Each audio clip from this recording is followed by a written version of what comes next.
बोली स्वामी आप क्या कह रहे थे कि भगवान जब अपनी लीला को संपन्न करके अपने धाम जा रहे थे और उद्धव जी पहुंचे प्रभु ऊपर से नीचे देखे, क्या बात, कथा तो ब्राह्मण लगे, कथा कूड़ों की कथा, हम ऊपर से नीचे देखे।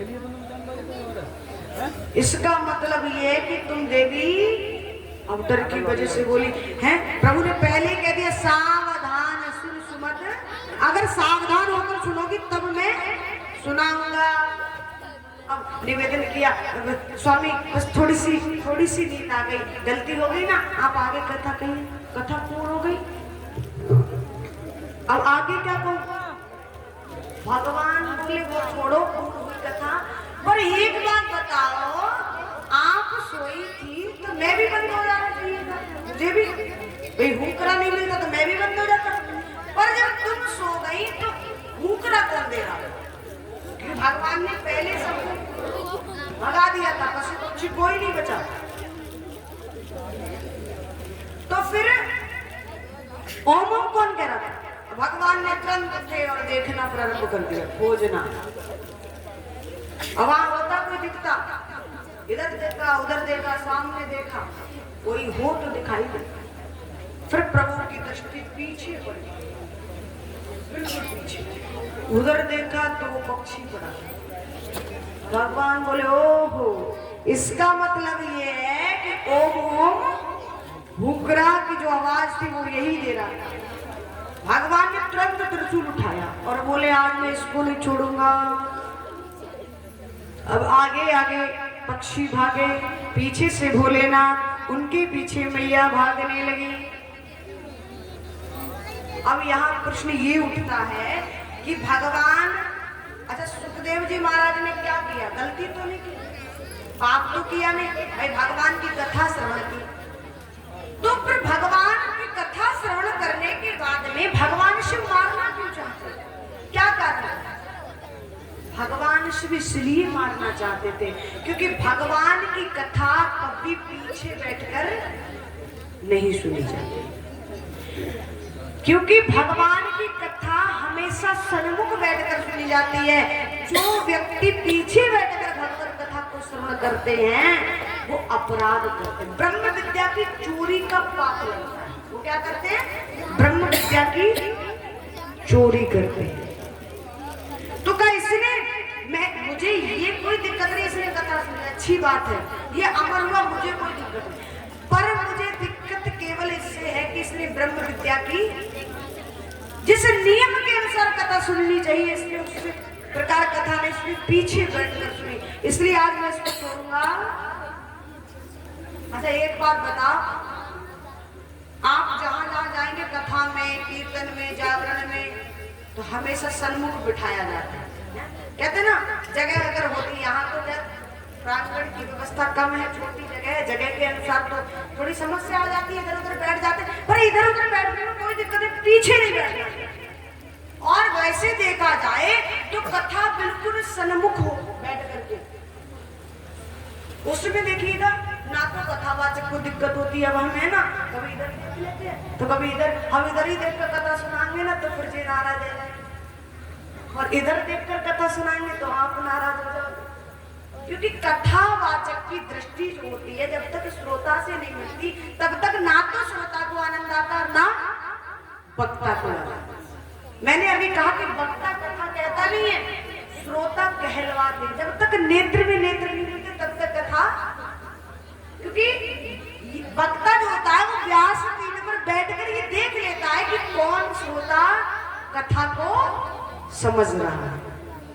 बस कुछ देखिए, मेरी आदत ऐसी है, मेरे गुरुदेव की भी आदत थी, मेरे लिए ज्यादा लोगों की आवश्यकता नहीं। जैसे आप लोग तो खैर अच्छे हैं, कोई व्यवस्था नहीं होती यहाँ, पर कई जगह हम जाते थे ना, हुल्लड़ होता है हमारा, तो हम वहाँ स्पष्ट कह देते कि हमको इतने की आवश्यकता नहीं है कि आप लोग इतने होकर आओ, हमको केवल एक श्रोता मिल जाए, हो श्रोता, बस उसी को देखकर कथा कह देते, सामने वाले का भाव हो समझने का, तो कथावाचक कथा कहता। नई नई कथा निकल के आती अपने आप।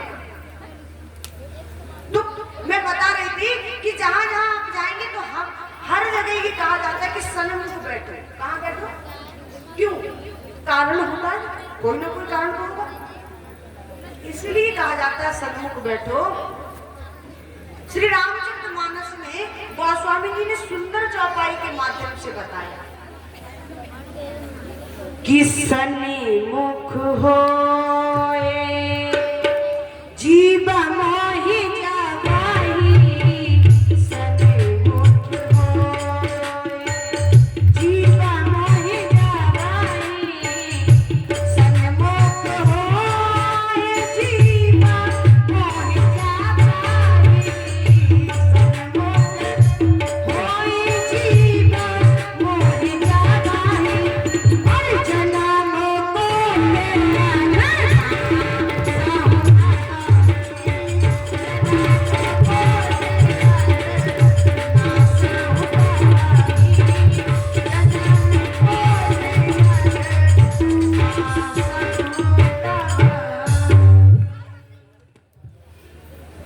सन्मुख होए जीव मोहि जबहि। ध्यान देना, भगवान कहते हैं कि जीव जब मेरे सन्मुख आ जाता है, अर्थात जीव मेरे सामने आ जाता है, तो उसके जन्म जन्मांतर के पाप क्षय हो जाते हैं। कैसे? पाप नष्ट हो जाते हैं जन्म जन्मांतर। अब देखिए पाप भी कई प्रकार के, ऐसा नहीं है कि तुम कहो मर्डर करे आओ और फिर कहो हम सन्मुख बैठ जाए तो जो हमारा क्षमा हो जाए, है? ये थोड़ी कि गोली मार दो किसी को और फिर पता चल रही सन्मुख बैठ जानी व्यास जी ने तो कहीं क्षमा है जाएगा सब, है? तो ऐसे पाप कदाचित क्षमा नहीं होते। इनका तो पाप का भोग भोगना, जो भूल से अनजाने से हमसे पाप हो जाते हैं। कई बार हमको ये ज्ञात नहीं होता, हम धर्म करते लेकिन भूल से गलती से। अब सुबह में ही देखिएगा, हम जब झाड़ू लगाती हमारी माता है, कितनी चींटी कीड़े मर जाते हैं। हम जब रास्ते में चलते कितनी चींटी हमारे पाँव से दब करके खत्म हो जाते हैं। तो ऐसे जो नित्य के जो पाप हैं वो भगवान के सन्मुख जाने से ही नष्ट हो जाते। सन्मुख होए जीव मोहि जबहि, जन्म कोटि अगनाश। इसीलिए कहा जाता है कि जब जब भगवान के दरबार में जाओ तो सन्मुख बैठो। कहाँ बैठो? सामने बैठो। बोली बांके बिहारी लाल की जय, बोली सियावर रामचंद्र भगवान की जय। अब आगे आगे सुखदेव जी भागे पीछे से भगवान से, बोले आज इसको नहीं छोड़ूंगा। मैया बोली प्रभु ये बताओ इसने गलती क्या की? बोले इसने अमर कथा सुनी, और वो भी ऐसे नहीं ब्रह्म विद्या की चोरी की। मैया बोली इनको मार दो, बोले हाँ आज बिना मारे नहीं छोड़। और पक्षी जो थे वो दौड़ते दौड़ते दौड़ते दौड़ते महर्षि वेदव्यास जी के आश्रम में पहुंचे। वहां पर उनकी पत्नी रहती थी जिनका नाम था बिटका मैया। अब बिटका मैया को उवासी आई, हम अपनी भाषा में कहते जमुआई, जैसे उवासी आई तो उन्होंने अपने मुख को खोला, खोलते ना। अब कई लोग तो जमुआई भी पता नहीं कैसे प्रकार से लेते ना, हाँ? कई करके लेते। लेकिन देखिए रामचरितमानस में जमुआई भी लेने का तरीका बताया। रामचरितमानस में बताया जमुआई भी कैसे लेना चाहिए। राम राम कहीं जे जमुआई, ते नहीं न पाप पुण्य सम। जो जमुआई है ना, अरे राम राम, जमुआई भी आई, अरे राम राम।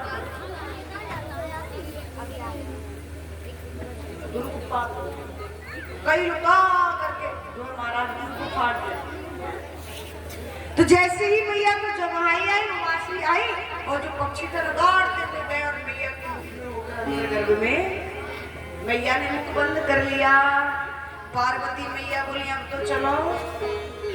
भगवान बोले ऐसे नहीं जाऊंगा। बोले कब जाओगे?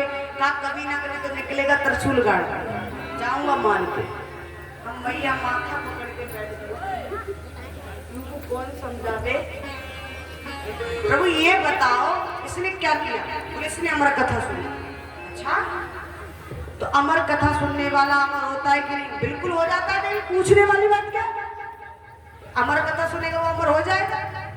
अच्छा हाँ, तो फिर प्रभु तोता अमर हुआ कि नहीं, पक्षी अमर हुआ कि नहीं? बिल्कुल हुआ। ये भी पूछने वाली बात है। तो फिर जो अमर हो जाता है उसको कोई मार देता है? बिल्कुल नहीं मार पाएगा। कैसे मार देगा जब अमर हो गया? तो प्रभु काय की आके पीछे पड़े हो आप? भाई इस तोते ने भी तो कथा को श्रवण किया, ये अमर हो गया, अब आप उसको मार। भगवान बोले देवी बात तो ठीक कह रही है। मैया बोली प्रभु चलो, तभी तो तुमको कह रहे भोले के इतना भी पता नहीं कि ये मैया उठा लाई। प्रभु को कैलाश पर पहुंच गए। उधर स्वामी सुखदेव जी महाराज मैया के गर्भ में पलने लगे। 1 महीना, 2 महीना, 3 महीने, 4 महीने हुए, 5 हुए, और यहाँ तक नहीं 1 वर्ष हुई, 2 वर्ष, 3 वर्ष, 4 वर्ष, 5 वर्ष। पता है कितने समय तक रहे थे? 12 वर्ष तक। कितने? 12 वर्ष तक मैया के गर्भ में। हम मैया को अंदर से ऐसा लगता था ना कि मानो कोई मंत्रों का उच्चारण कर रहा है। वे कहते थे कभी कभी ऐसा लगता है कि ओम ओम की ध्वनि आती है मुझे सुनाई, कानों में श्रवण करती। जब 12 वर्ष हो गए, मैया को उठने में, बैठने में, चलने में दिक्कत होती थी। मैया ने निवेदन किया, महर्षि को बताया। महर्षि ने निवेदन किया, बेटा आप जो भी हैं आप बाहर क्यों नहीं आ जाते? आपको पता है जो आपकी मैया है जिसके गर्भ में आप पल रहे हैं, उस मैया को बड़ी तकलीफ होती है, आप बाहर आ जाइए।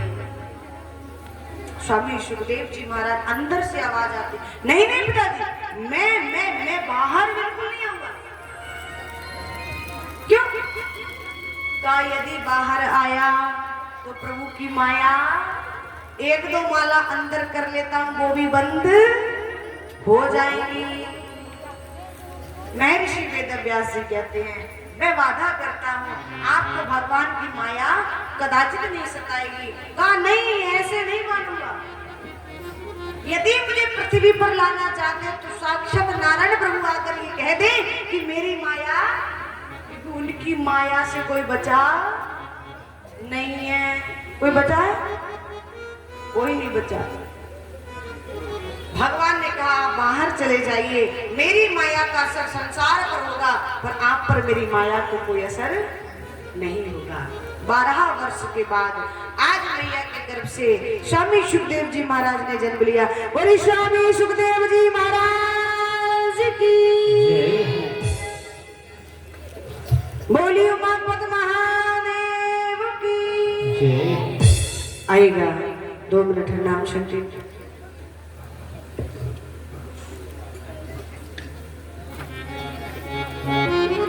हो मैंने सारे सहारे छोड़ दिए,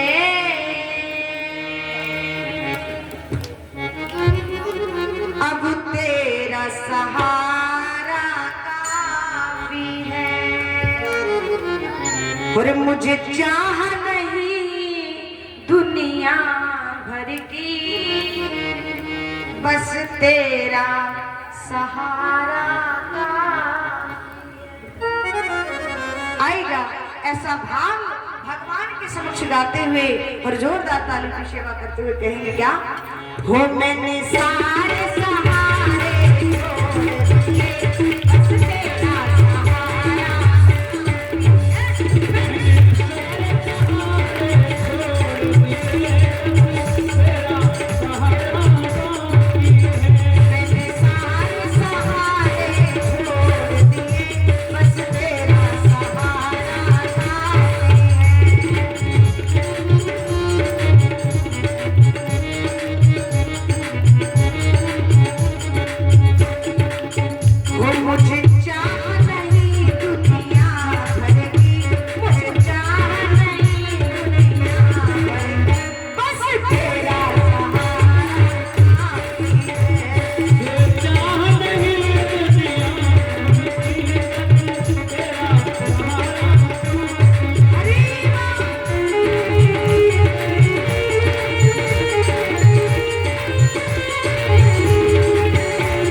मैंने जब से तुम्हारा नाम लिया इस जग में बहुत बदनाम किया, इस जग में बहुत बदनाम किया, इस जग में बहुत बदनाम किया।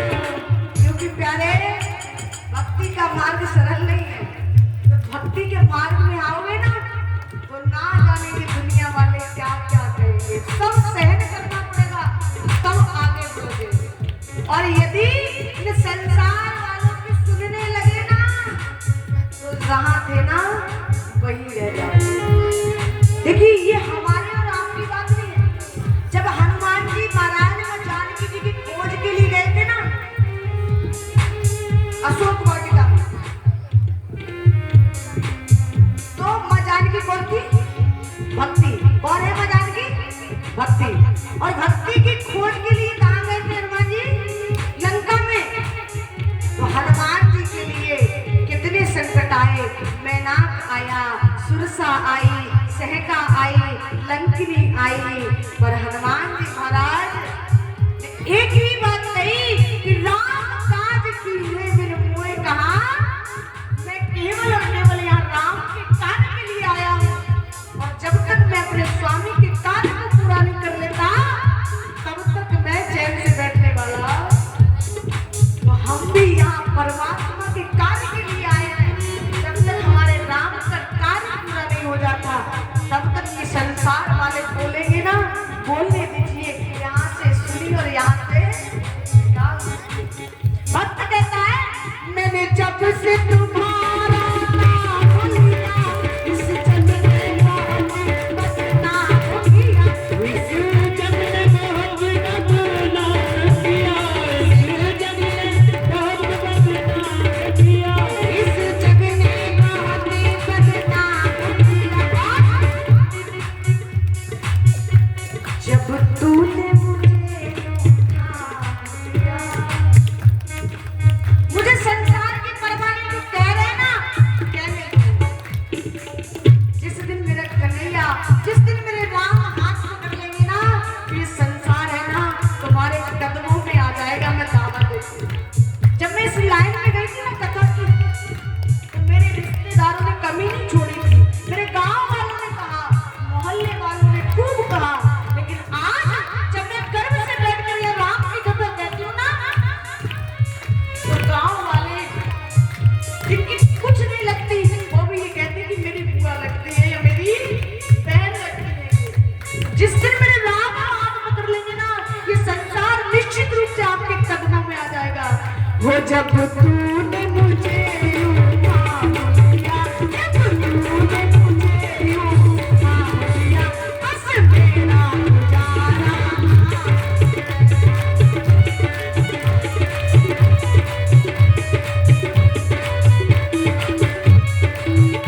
मैंने सारे सहारे छोड़ दिए, बस तेरा सहारा काफी है। मैंने सारे सहारे छोड़ दिए, बस तेरा सहारा काफी है। और अंतिम शब्द में बड़ी सुंदर बात कहता है भक्त, मैंने तेरे लिए ही जोत लिया और छोड़ जगत का भोग दिया, अरे छोड़ जगत का भोग दिया, अरे छोड़ जगत का भोग दिया। मैंने तेरे लिए ही जोत लिया और छोड़ जगत का भोग दिया, अरे छोड़ जगत का भोग दिया, अरे छोड़ जगत का भोग दिया। और अंतिम शब्दों में कहता है भक्त, रो रो के बुलाना क्या मेरा, रो रो के बुलाना क्या मेरा, बस आना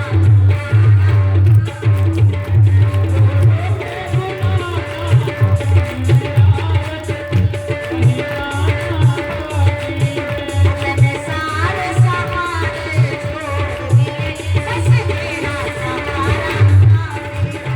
मैंने सारे सहारे छोड़ दिए, बस तेरा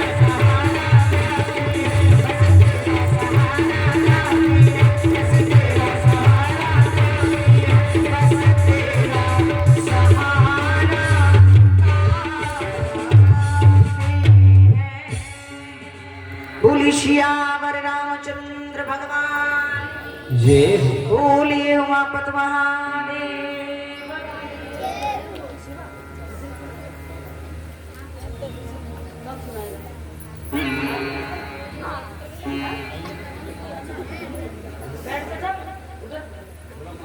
पापा तो नहीं पता मुझे कहाँ बुलाते हो?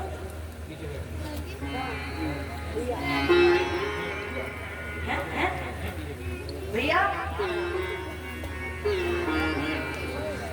और देखिए सबकी बड़ी इच्छा है, कल भी इच्छा थी कि हमारा जो लाला है ना शिवा बहुत सुंदर भजन सुनाता है, तो सबकी इच्छा थी और उधर से ज्यादा आवाज आ रही है कि एक भजन हो जाए, तो आइएगा हमारे शिवा के मुखारविंद से सुंदर भजन सभी सुनेंगे।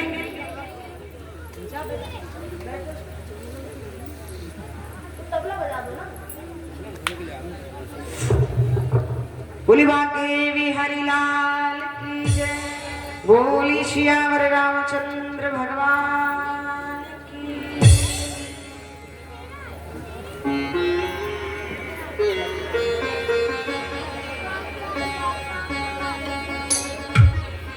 तो स्वामी सुखदेव जी महाराज 12 वर्ष गर्भ में रहे और 12 वर्ष के बाद जन्म लेकर के पृथ्वी पर आए, मृत्युलोक पर आए, लेकिन उन्होंने ये नहीं देखा कि कहाँ माता श्री है कहाँ पिता श्री। जैसे ही जन्म लिया नार छेदन संस्कार भी नहीं हुआ, तुरंत नार को हाथ में लपेटा और नगिन थे, बिल्कुल दिगंबर थे। महर्षि वेदव्यास जी ने देखा तो जो है केले की कौपनी पहना दी थी लंगोटी, बाकी पूरे दिगंबर थे और दौड़ते हुए जंगल की ओर जाने लगे। पुत्र पुत्र कहते हुए महर्षि वेदव्यास कहते, बेटा बेटा कम से कम एक बार तो अपनी मैया से मिलते जाइए, जिस मैया ने आपको 12 वर्ष तक गर्भ में धारण किया, एक बार तो अपनी मैया से मिलते जाओ। पर स्वामी सुखदेव जी महाराज ने क्षण मात्र के लिए भी पलट कर नहीं देखा, क्योंकि ये माया है, अगर एक बार भी देख लिया तो ममता पर घेर लेगी और मैं फिर बच नहीं पाऊंगा। उन्होंने नहीं देखा, दौड़ते जा रहे हैं, पीछे पीछे महर्षि वेदव्यास जी जा रहे हैं। मानो वृक्ष एक दूसरे में मिलकर ही कह रहे हो कि हे महर्षि आप किसको पुत्र कहते हो, कौन किसका पुत्र, ना जाने ये आपके पिता कितनी बार बन चुके ये पता नहीं। बोली बांके बिहारी लाल की जय, बोली सियावर रामचंद्र भगवान।